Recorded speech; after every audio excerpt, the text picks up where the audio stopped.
आज जी टाकीवर जी संजय शिरसाट जी आभार आपल्या प्रतिक्रियेसाठी। आणि सध्या आपण पाहतोय धनंजय देशमुख हे टाकीवरून खाली उतरलेत। मनोज जरांगेंच्या आवाहनाला त्यांनी प्रतिसाद दिलेला आहे।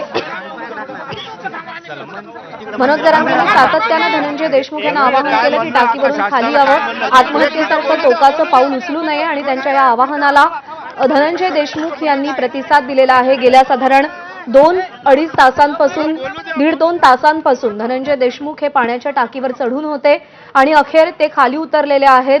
गावकरी ग्रामस्थ प्रचंड आक्रमक झालेले होते, त्यांनी देखील या आंदोलनामध्ये सहभाग घेतला होता। केवळ एका कुटुंबापुरती हे आंदोलन मर्यादित राहिलेलं नाही, तर संपूर्ण मस्ताजोगचे ग्रामस्थ प्रतीक्षेत आहेत न्यायाच्या। वाल्मिक कराडवरती 302 अंतर्गत गुन्हा दाखल व्हावा, हत्या प्रकरणामध्ये वाल्मिक कराडला आरोपी करावा मागणी आहे। जो वाल्मिक कराड त्याच्यावरती फक्त खंडणी प्रकरणाचा आरोप दाखल झाला। माझ्या भावाला ज्यांनी संपवलंय, ज्यांनी कटकारस्थान केलंय, या सगळ्यांना फाशी द्या, हा न्याय मागतो मी माझ्या भावासाठी। आणि मागत आपली प्रकृती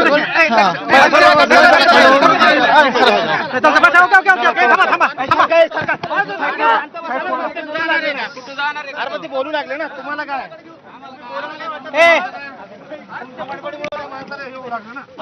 गोविंद शेळके आपले प्रतिनिधी आपल्यासोबत आहेत। गोविंद, 2 तासांनंतर धनंजय देशमुख टाकीवरून खाली उतरलेत। सध्या काय परिस्थिती आहे? परिस्थिती नियंत्रणात आली आहे का? नियंत्रणात आली आहे परिस्थिती असं म्हणायला हरकत नाही, कारण धनंजय देशमुख हे गावकऱ्यांसोबत आता त्यांच्या घराकडे निघालेत। आणि खरं तर ज्या घराकडे बसलेले धनंजय देशमुख होते यांच्यासोबत सकाळपासून पोलीस बंदोबस्तावर होते, मात्र त्या पोलिसांना गंगारा देत धनंजय देशमुख या अखेर टाकीवर पोहोचले। आणि आपण बघितलं की मागच्या 2 तासापासून बीडचे जिल्हा पोलीस अधीक्षक असतील, अतिरिक्त जिल्हा अधीक्षक असतील, त्यानंतर मनोज जरांगे पाटील हे सातत्याने विनवणी करत होते। आणि त्यानंतर कुठेतरी धनंजय देशमुख आता खाली उतरले 2 तासानंतर। मात्र ते सातत्याने मागणी करतात की मी न्यायासाठी चढलो होतो आणि त्याच्यावरती ते ठाम आहेत। अद्याप त्यांना या संदर्भात कोणतं आश्वासन देण्यात आलं हे आपल्याला कळलं नाहीये। मात्र काही वेळाने ते माध्यमाशी बोलणार आहेत, त्यावेळेस कदाचित त्यांना कुठल्या स्वरूपाचं आश्वासन मिळालंय आणि त्या आश्वासनानंतर धनंजय देशमुख यांनी टाकी सोडली आहे। मात्र आपण बघितलं की वैभवी देशमुख जी संतोष देशमुख यांची मुलगी होती तीही आक्रमकपणे या ठिकाणी भूमिका वटवताना पाहायला मिळाली। कारण मागच्या 1 महिन्यापासून सातत्यानं देशमुख कुटुंबीय राज्यभर फिरून वेगवेगळ्या माध्यमातून न्यायाच्या संदर्भातली मागणी करताय।